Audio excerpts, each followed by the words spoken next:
Vamos estudar na química orgânica as reações orgânicas. E essa é a aula que visa dar a introdução ao assunto e também vamos iniciar a primeira reação de substituição. Aqui eu vou mostrar esse panorama geral das reações que serão apresentadas. As moléculas da química orgânica, os compostos orgânicos, podem trocar átomos com os reagentes, e essa troca de átomos caracteriza a reação de substituição. A molécula pode ganhar átomos, que caracteriza a reação de adição. A molécula pode perder átomos, aí nós temos a reação de eliminação. E, por último, a molécula pode mudar o número de oxidação do carbono, que caracteriza uma reação chamada de óxido-redução. Então, esse é o menu das reações orgânicas. Hoje nós vamos começar com a reação de número 1, substituição, e depois vamos, na sequência, estudar as outras reações químicas. Mas antes de iniciarmos o estudo da reação de substituição, nós vamos apresentar para vocês o mecanismo da reação de substituição e também o mecanismo da reação de adição, para que vocês tomem o conhecimento de como a reação se processa. Para iniciarmos esse mecanismo, primeiro se faz necessário que vocês saibam o que é uma cisão homolítica e heterolítica. A cisão quer dizer, é a quebra da ligação covalente. A cisão homolítica, a ligação covalente, é quebrada exatamente no meio, fazendo com que cada átomo dessa ligação fique com um elétron que é proveniente do compartilhamento.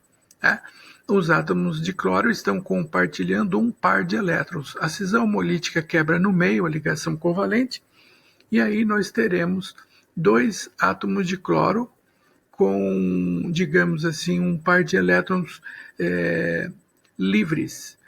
Eles não estão compartilhando mais os elétrons, são elétrons livres.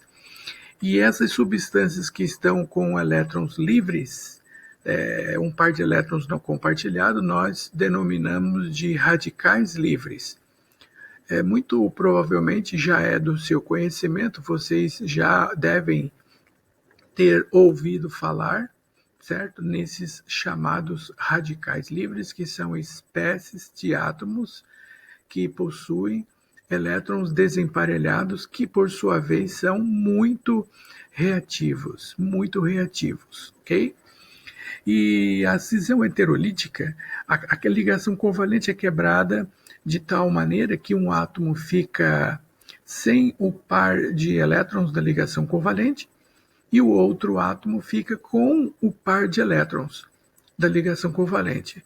O átomo que perdeu o par de elétrons chama-se reagente eletrófilo. Essa palavra, eletrófilo, significa que é uma espécie que tem uma grande afinidade por elétrons e encontra-se instável. Por outro lado, o outro átomo que recebeu o par de elétrons e, por outro lado, ele ficou estável, chama-se reagente nucleófilo, certo? Eletrófilo é o que está com falta de elétrons e o nucleófilo é o que tem o par de elétrons e encontra-se estável, ok? Daqui a pouco nós vamos utilizar esses conceitos, dos quais um eu já vou usar neste momento. Eu vou mostrar para vocês como se processa o mecanismo da reação de substituição via radicais livres. Aqui vai ocorrer uma chamada de cisão homolítica. Vamos aprender como ocorre a reação do metano com o gás cloro Cl2. Esta reação do cloro com o gás metano, ela se processa em 3 etapas. Então vamos ver agora a primeira etapa.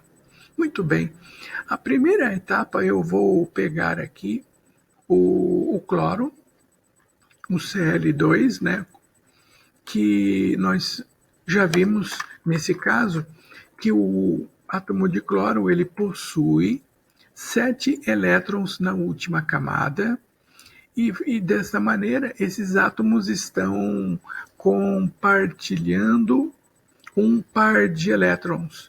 Nesse compartilhamento, cada átomo que tinha 7 elétrons acaba ficando com 8 elétrons, e assim ambos ficaram estáveis. Muito bem. O que nós vamos fazer agora com esse par de elétrons da ligação covalente? Nós vamos fazer aqui a cisão homolítica. Ou seja, como eu acabei de mencionar para vocês, eu vou fazer isso aqui, ó. Eu vou quebrar essa ligação covalente bem no meio. E ao fazer isso, acaba de originar, né, obtemos 2 átomos com um par de elétrons desemparelhado. Quer dizer, cada átomo apresenta 7 elétrons e encontra-se desta maneira instável. 7 elétrons instável porque o que deixa o átomo estável são 8 elétrons na última camada. Esses são 2 radicais livres formados nessa reação. Na segunda etapa, olha o que vai acontecer. Um desses 2 radicais livres vai acabar reagindo com o gás metano. Essa reação do gás metano aqui que vai ocorrer com um dos radicais livres vai se estabelecer da seguinte maneira. Observem. Aqui nós temos 4 compartilhamentos de elétrons do carbono com o átomo de hidrogênio. 4 compartilhamentos de elétrons. Sendo que um desses compartilhamentos, vamos pegar esse aqui, por exemplo, tá? Eu tenho o carbono que compartilha um par de elétrons com o hidrogênio. Neste momento, vai aparecer um dos radicais livres formados na primeira etapa. Um desses 2 átomos de cloro aqui, ele é muito reativo e muito eletronegativo. Então, o que vai acontecer? Por ele ser muito eletronegativo, esse átomo de cloro vai fazer isso aqui, ó. Ele vai atrair um átomo de hidrogênio do gás metano. Porque ao fazer isso, observem, quando o hidrogênio é atraído, ele vai com o seu elétron.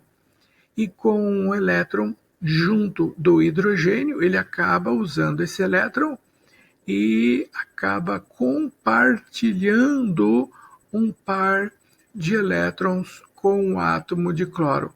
Aquele átomo de cloro que estava na forma de radical livre, com 7 elétrons, agora acaba ficando com 8 elétrons. E o hidrogênio tinha fica com 2. E os 2 ficaram estáveis. Por outro lado, formou-se aqui outro radical livre, que é o radical metil. E ele não fica estável dessa maneira. Então, na última etapa, o radical metil vai reagir agora com o outro radical livre formado na primeira etapa, que é o cloro. Aqui nós temos 2 radicais livres. Um já foi estabilizado quando reagiu com um dos átomos de hidrogênio do metano. O outro não. O outro não ficou estável. Então, como o radical livre ele quer compartilhar um par de elétrons para ficar estável, e os 2 radicais livres encontram-se nas mesmas condições, o que acontece? O que acontece é que eles vão se unir, exatamente, eles vão se unir a fim de que eles possam obter a estabilidade. Olha o que acontece, portanto, quando os átomos se aproximam a fim de que eles fiquem ambos estáveis. Olha só o que acontece. Eu vou montar aqui novamente essa estrutura, agora sim. Vou colocar aqui o radical livre do átomo de cloro e o radical livre do átomo de carbono, como ambos apresentam a mesma necessidade, né? Eles vão se aproximar a fim de que possam compartilhar um par de elétrons. Sim, agora vai. Aqui está.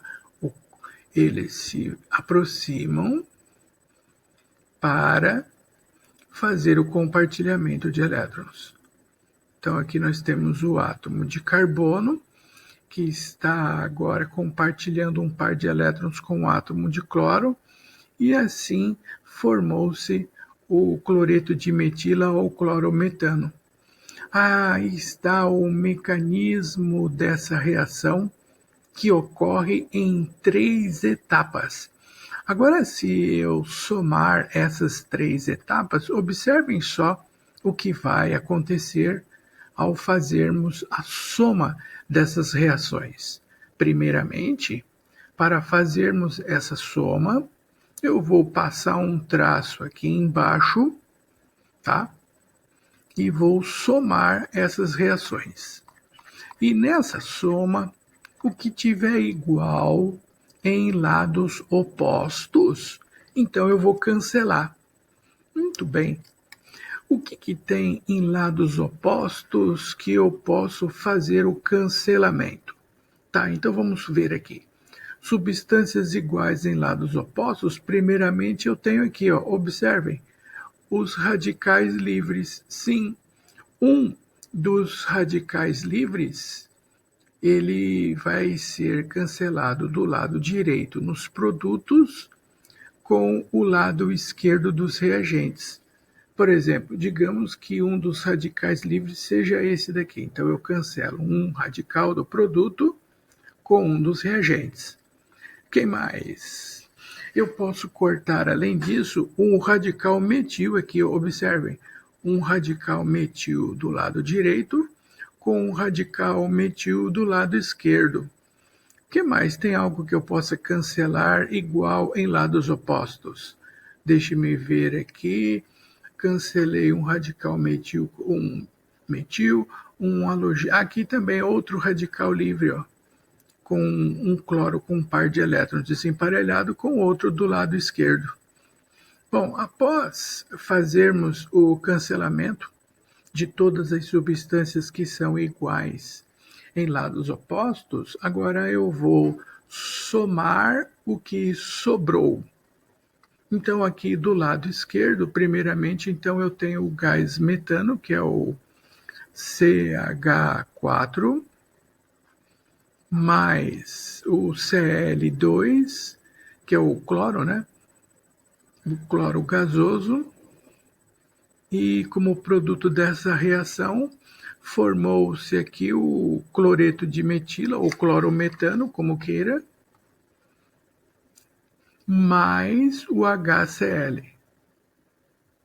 Então, CH3Cl mais HCl. Aqui está a reação completa, na reação global, e aqui está a proposta do seu mecanismo. Na primeira etapa, ocorre a formação de um radical livre de cloro, 2 radicais livres, na verdade. Na segunda etapa, ocorreu a substituição de um dos hidrogênios por um dos radicais livres, e na última etapa, os radicais livres que restaram, que é o metil e o cloro, acabam reagindo entre si, formando o cloreto de metila. Muito bem, eu apresentei aqui para vocês, neste momento, o mecanismo da catálise, ou melhor, da reação de substituição via radical livre, né, através de uma cisão homolítica. Agora, nessa aula, a finalidade de, além de apresentar os tipos de reações orgânicas, eu vou, além disso, mostrar para vocês agora o mecanismo da reação de adição. Só que a reação de adição é via cisão heterolítica, que é outro método. Observem, aqui nós temos o eteno, que também é conhecido como etileno e vai reagir com o hidrogênio molecular. Esta reação via cisão heterolítica ocorre em 3 etapas. Na primeira etapa, nós temos aqui o gás hidrogênio, onde os átomos estão compartilhando aqui 2 pares de elétrons livres entre si. Nesse caso, o que vai acontecer é uma cisão heterolítica, fazendo com que nesta cisão, nessa quebra, um dos átomos fique com o par de elétrons, exatamente, um dos átomos fique com o par de elétrons e o outro átomo fique sem o par de elétrons. Aquele átomo que ficou com o par de elétrons, ele é chamado de reagente nucleófilo. Sim, o nucleófilo é o átomo que ficou com o par de elétrons e, consequentemente, ele se apresenta com carga negativa. O outro átomo que perdeu o par de elétrons chama-se reagente eletrófilo, que quer elétrons a fim de ficar estável. Muito bem, continuando. Agora nós vamos pegar aqui o eteno ou o etileno. E também, da mesma maneira como ocorreu com o hidrogênio, aqui vai ocorrer de forma semelhante também uma cisão heterolítica entre o átomo de carbono da dupla e o outro átomo de carbono da dupla. Observem o que vai acontecer. Então, aqui eu vou colocar os átomos de carbono da ligação dupla. Aqui está, um carbono da ligação dupla, outro carbono da dupla, e vamos colocar mais um carbono aqui, CH2. Aí a cisão heterolítica vai ocorrer na ligação chamada de π, na ligação π. Ao fazer a quebra da ligação π, um dos átomos de carbono, aqui nós temos um compartilhamento de elétrons entre esses 2 carbonos. Eu vou marcar aqui para vocês o par de elétrons que está sendo compartilhado. É esse daqui, ó, tá vendo? Quando a ligação, aqui está o par de elétrons. Quando essa ligação, a ligação chamada a cisão heterolítica ocorrer, um dos átomos de carbono vai ficar com o par de elétrons e, por sua vez, fica com uma carga negativa. Sim, exatamente. O átomo que vai ganhar o par de elétrons fica com carga negativa. E aquele que perdeu o par de elétrons fica com carga positiva. Agora, como nós temos 2 átomos de carbono, um carbono com excesso de elétrons e o outro carbono com falta de elétrons, agora vai ocorrer aqui, na segunda etapa, além da cisão heterolítica, vai ocorrer a reação com aquele hidrogênio inicialmente, vai ser o ataque do reagente chamado eletrófilo. Quem é o reagente eletrófilo mesmo?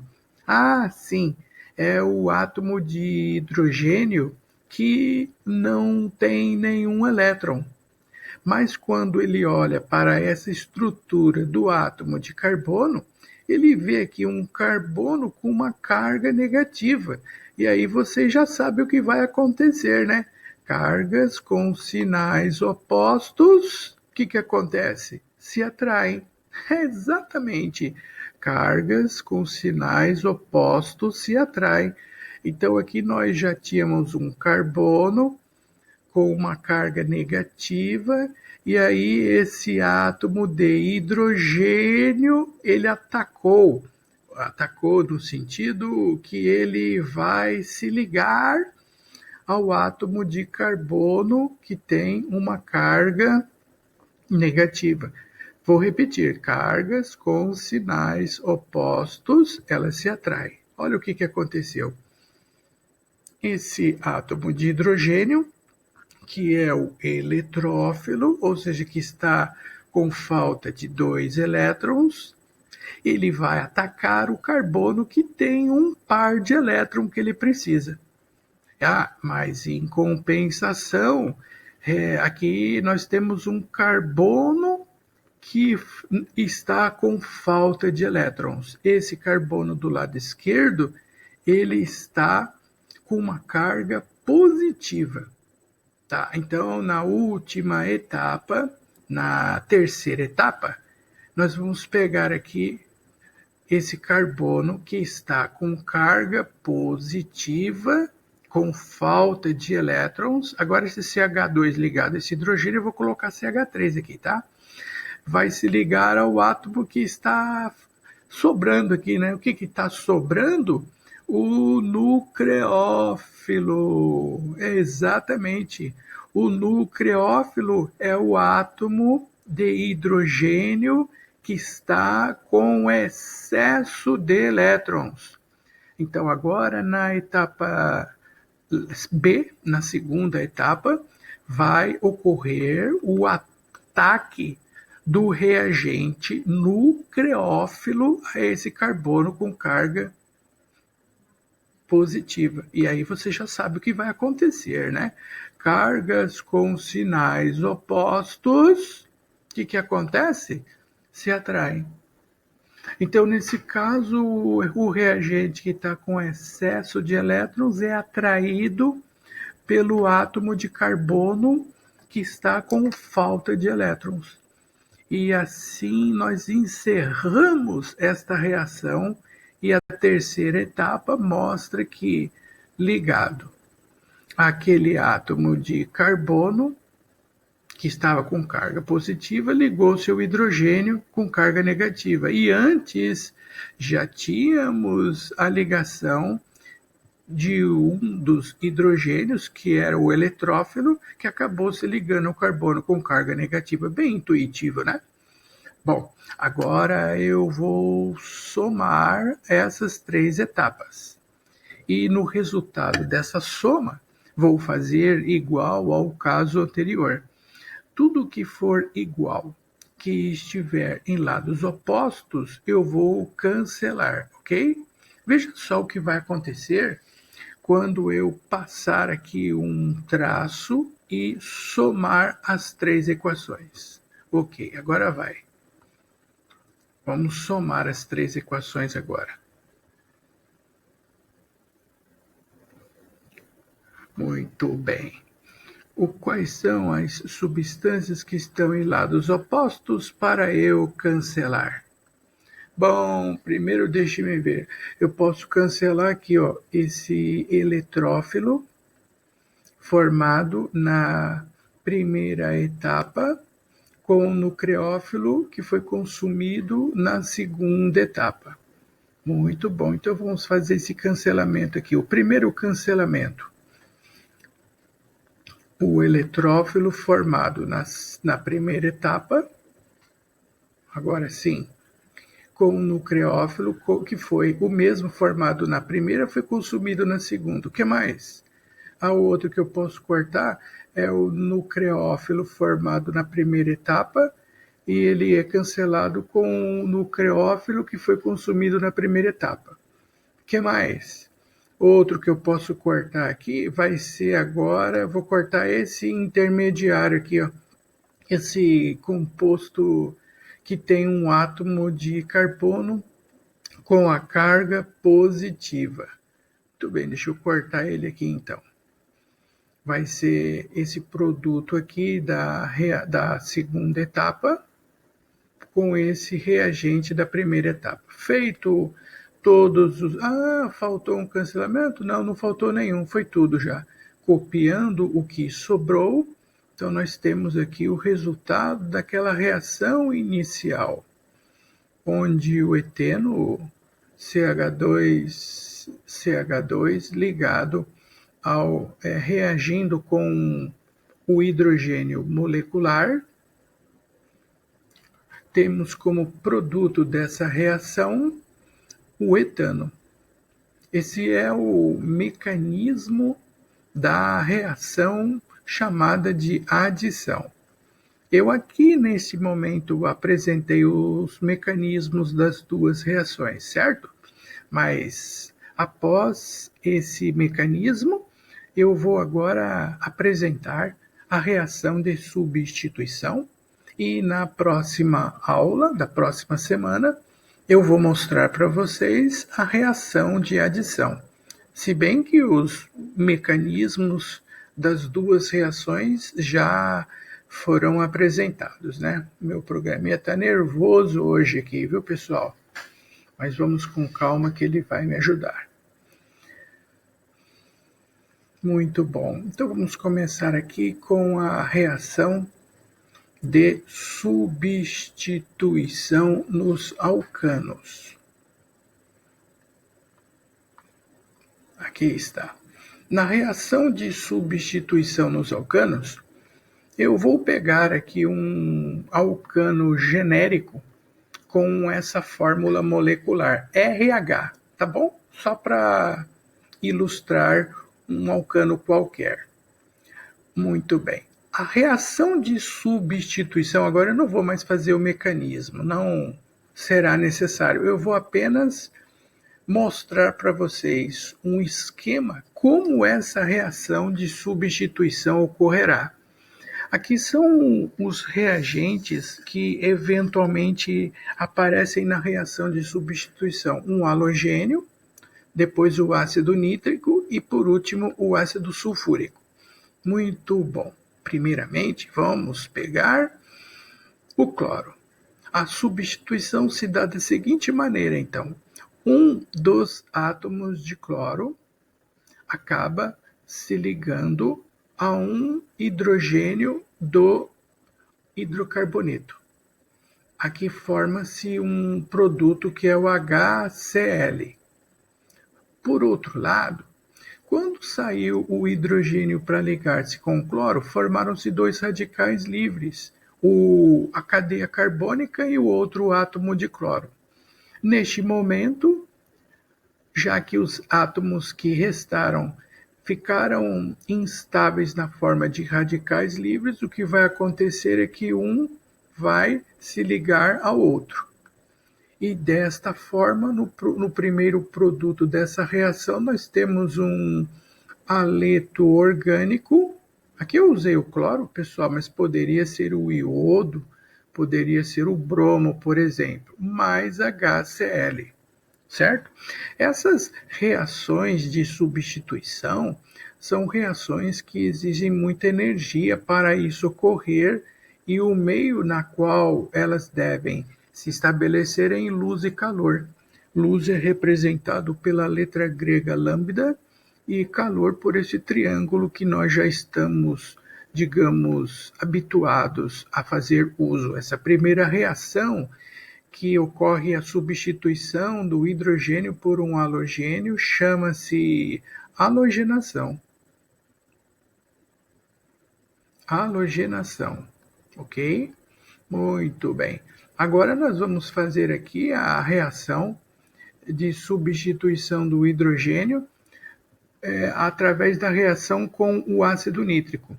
Todos vocês já conhecem o ácido nítrico e a forma do ácido nítrico que vocês já conhecem é o HNO3. Aqui ele está escrito de uma forma diferente, né? Para que vocês visualizem quem é que vai reagir do ácido nítrico com o hidrogênio do hidrocarboneto. Aqui está a resposta, pessoal. Quem vai reagir com o hidrogênio do alcano é o grupamento hidroxi, esse OH aqui, ó. Esse OH combina-se com o hidrogênio do alcano e aqui sai uma molécula de água. Consequentemente, ao sair esse grupo para se ligar àquele e formar água, o grupamento NO2 vai e substitui o hidrogênio do alcano. É uma reação de substituição. Um átomo vai ser substituído por outro átomo, ou por um grupo de átomos, né? Nesse caso, o hidrogênio foi substituído pelo grupamento nitro, que é o NO2, acaba formando um nitro composto mais água formado nessa reação, certo? A reação de substituição, ela precisa de energia proveniente da luz ou calor. Esta primeira reação, onde o hidrogênio foi substituído pelo grupamento nitro, é chamada de nitração. Exatamente. O nome da substituição do hidrogênio do alcano pela hidroxila do ácido chama-se nitração. Agora nós vamos encerrar esse modelo. Isso aqui é um resumo, né? Vamos dizer assim, de como a reação de substituição será estabelecida. Agora nós vamos fazer a reação de substituição do hidrogênio do alcano pelo ácido sulfúrico. Todos vocês já estão acostumados a utilizar a fórmula do ácido sulfúrico como o famoso H2SO4. Sim, exatamente, mas apenas por, digamos, por questões didáticas, eu vou escrever o ácido sulfúrico assim, OHSO3H, para o aluno enxergar o que eu vou fazer. Eu vou pegar a hidroxila do ácido sulfúrico, vou juntar com o hidrogênio do hidrocarboneto. E aqui saiu uma molécula de água. Consequentemente, quando a hidroxila juntou-se ao hidrogênio do alcano para formar água, imediatamente esse grupamento aqui, ó, o SO3H, ele vai agora, ele vai substituir o hidrogênio do alcano. Por isso que eles falam que essa reação ela é chamada de reação de substituição. Exatamente, porque um átomo é substituído pelo outro, e ao substituir o hidrogênio pelo grupamento SO3H, forma-se o que nós chamamos de ácido sulfônico, mais água. Só para finalizar aqui, gostaria apenas de lembrá-los que essa substituição precisa de luz e também de calor, ou seja, de energia para a sua ocorrência. Nesse caso, onde a reação do hidrogênio foi substituído pela hidroxila do ácido sulfúrico, essa substituição é chamada de sulfonação. Isso que eu estou mostrando para vocês é um resumo. Vou mostrar agora alguns exemplos para ilustrar como isso vai ocorrer. Observem esses exemplos aqui abaixo para nós encerrarmos essa primeira parte da nossa aula.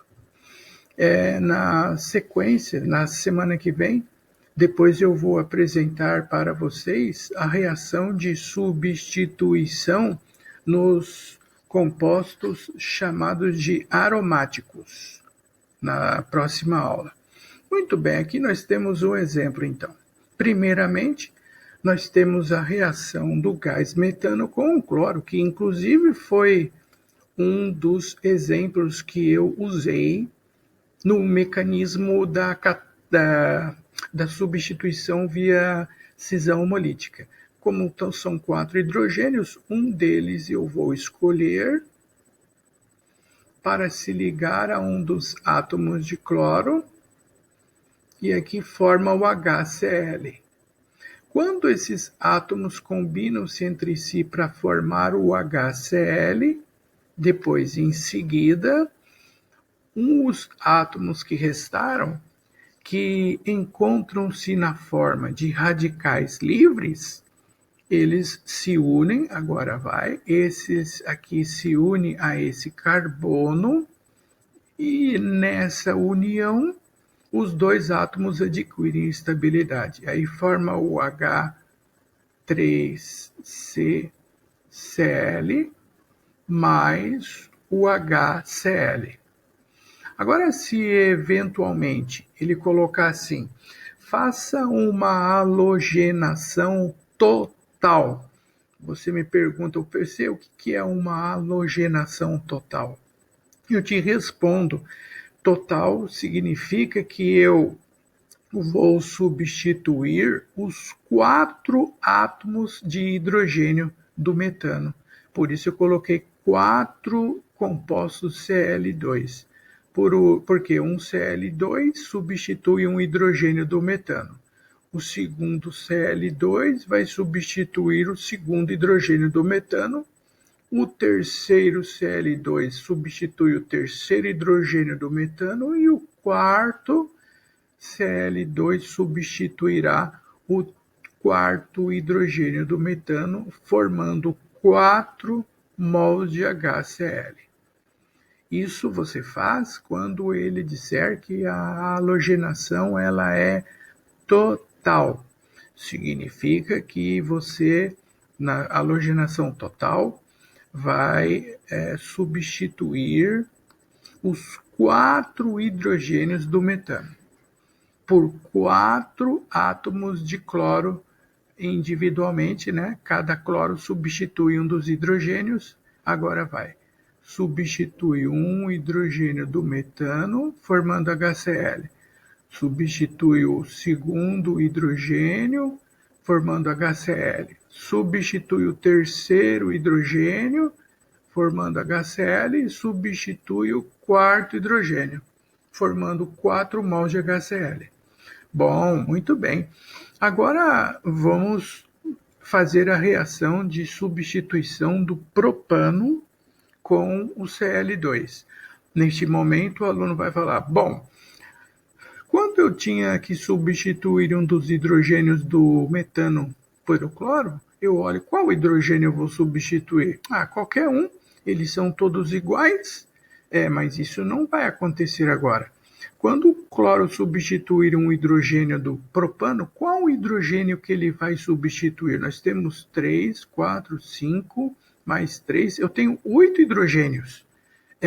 Mas esses hidrogênios não são iguais. Qual é a diferença entre esses hidrogênios? É a seguinte, eu vou colocar aqui que esse carbono do meu lado esquerdo, ele é um carbono primário. E esse carbono do lado direito também é um carbono primário. Então, se eu substituir qualquer um desses hidrogênios aqui, que eu estou marcando em cor de rosa, eles são todos exatamente iguais. Então, eu posso escolher qualquer um desses 6 hidrogênios para substituir. Mas acontece que esse carbono aqui, ele é secundário. E o hidrogênio do carbono secundário é diferente do hidrogênio do carbono primário. Bom, então, moral da história. São 2 possibilidades para eu substituir o hidrogênio do propano. Por isso que eu vou colocar 2 mols de cloro. Na primeira possibilidade, eu vou substituir, eu vou substituir esse hidrogênio aqui de cima, mas só porque eu achei mais bonitinho. Mas qualquer um desses hidrogênios em cor rosa são todos exatamente iguais. Então, eu vou pegar, esse átomo de cloro aqui, que vai se combinar a esse hidrogênio aqui, formando HCl. Consequentemente, este átomo de cloro agora vai e substitui esse hidrogênio aqui. Essa é a primeira possibilidade. Então, vamos lá? Então, eu pego aqui O CH3, eu não mudei aqui nada, né? O CH3, CH2, o carbono secundário também eu não mudei nada. Aqui eu peguei o CH3, né? Mas aí dos 3 hidrogênios eu escolhi substituir esse hidrogênio aqui em cima por um átomo de cloro, formando HCl. Mas existe uma outra possibilidade, vocês viram aqui, né? A outra possibilidade é essa aqui, ó. Quando o hidrogênio do carbono secundário for substituído pelo átomo de cloro. Qual hidrogênio do carbono secundário que eu vou substituir? Tanto faz, eles são exatamente iguais. Então vamos lá. E digamos então que este átomo de cloro agora vai substituir o segundo hidrogênio, que é esse que eu escolhi aqui, formando HCl. Aí, consequentemente, um dos átomos de cloro vai e substitui o hidrogênio que saiu. Aí eu tenho outra possibilidade, eu tenho duas opções, então, né? Na primeira opção, eu substituí um hidrogênio do carbono primário. E agora, na segunda opção, eu vou substituir um hidrogênio do carbono secundário. CH, agora ficou CH3, e aqui, ó, um dos hidrogênios do carbono secundário foram substituídos por um átomo de cloro mais HCl. Como eu tenho, nesse caso, hidrogênios, digamos, como eu poderia usar um termo? Hidrogênios diferentes. Diferentes no sentido da sua localização. Aqui eu tenho hidrogênios em cor rosa, que são de carbonos primários, e esses aqui, que são hidrogênios de carbonos secundários. De forma experimental, verificaram que desses dois produtos que somados dá 100%, 60% é esse que cujo hidrogênio foi substituído do carbono chamado de carbono secundário.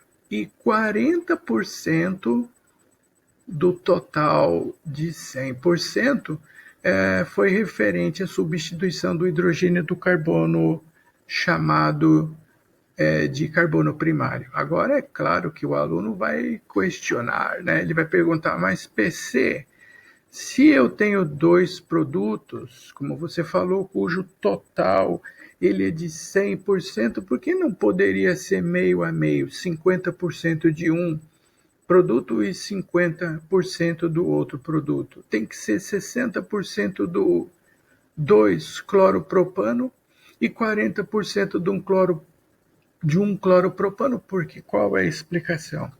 A explicação é agora que eu vou passar para vocês. É o seguinte, pessoal. Quando eu tenho um carbono chamado de carbono terciário, é um átomo de carbono que está ligado simultaneamente a outros 3 átomos de carbono. Esse aqui é o carbono terciário, ó. Notem, que está ligado simultaneamente a 3 carbonos. E quando eu tenho um carbono secundário, ele está ligado simultaneamente a 2 átomos de carbono, que é esse central aqui.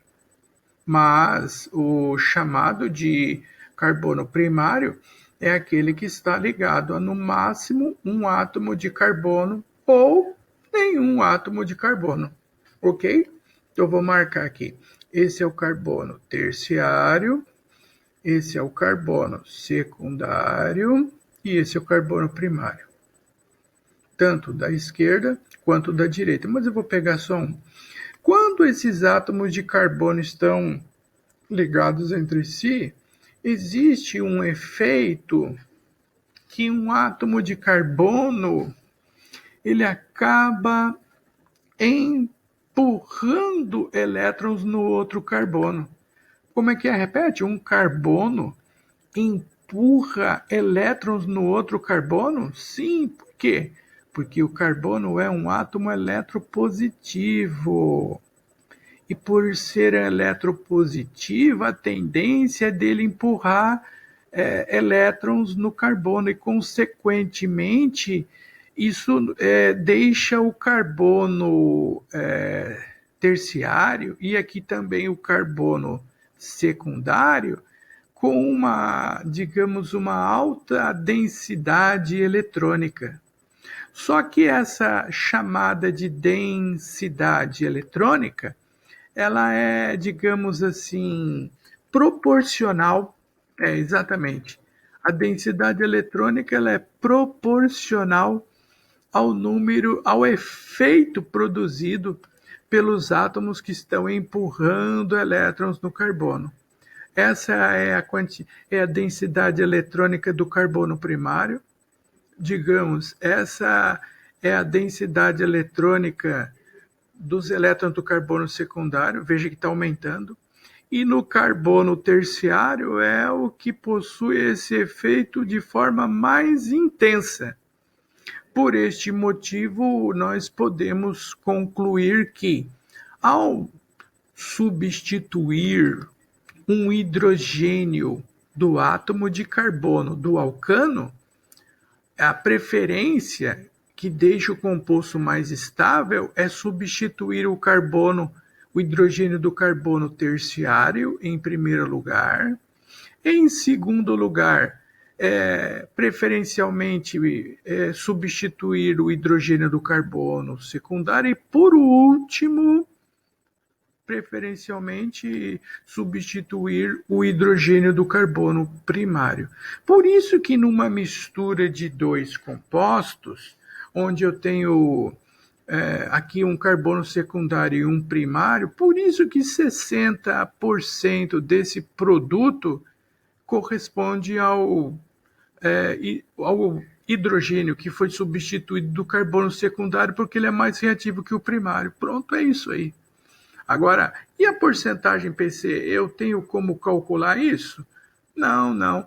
A porcentagem é um valor experimental, tá? É experimentalmente que eu chego nesses valores. Isso não é da sua alçada, neste momento, calcular as porcentagens, mas saber que o carbono terciário é o produto que tem maior quantidade em relação ao secundário, que tem maior quantidade em relação ao carbono primário. Ok. Neste momento eu vou finalizar essa primeira parte da aula e na aula da semana que vem nós vamos estudar a reação de substituição nos aromáticos. Até lá. O meu muito obrigado a todos pela sua atenção.